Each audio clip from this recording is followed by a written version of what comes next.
In the dawn of Mark 16, we are witnesses to a narrative that unfolds the profound mystery of the resurrection, an event that not only transformed the course of history, but also offers us a template to understand the intricate relationship between divine action and human response.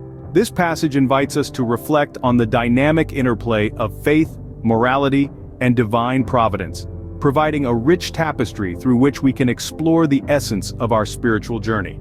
At the heart of Mark 16 lies a balanced triad: faith, morality, and divine providence. The women who approach Jesus' tomb embody a faith that moves them to action, a moral duty to care for their departed teacher, and a silent trust in the providence of God, despite the sorrow of death.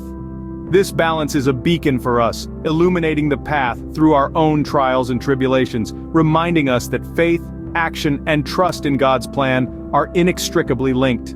The command to go into all the world and preach the gospel to all creation propels us into a cycle of divine commission, human obedience, and the unfolding of God's kingdom. This cycle is not merely a sequence of cause and effect, but a dynamic relationship where our faithfulness and obedience draw us closer to the divine, and in turn, manifest the kingdom of God in our midst.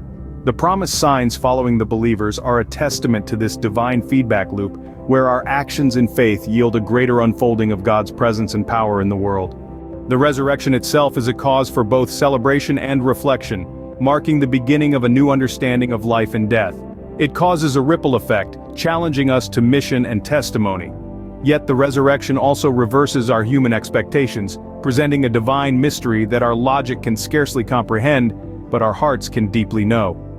It is a call to believe in the seemingly impossible, to find hope in despair, and to trust in God's ultimate victory over death.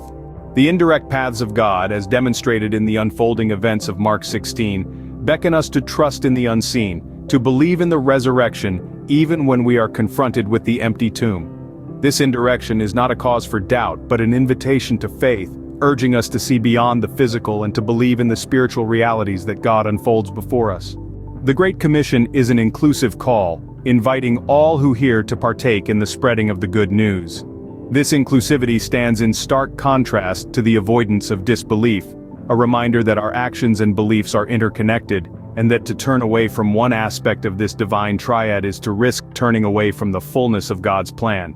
In the harmony of divine love, justice, and mercy, we find the essence of the gospel.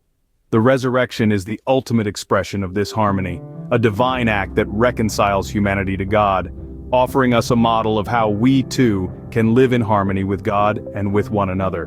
Mark 16 invites us to witness the convergence of suffering and glory, of death and resurrection, reminding us that our spiritual journey is one of paradoxes that lead us to a deeper understanding of divine truth. This convergence challenges us to find unity in diversity, to see the interconnectedness of all aspects of our faith, and to embrace the fullness of God's revelation.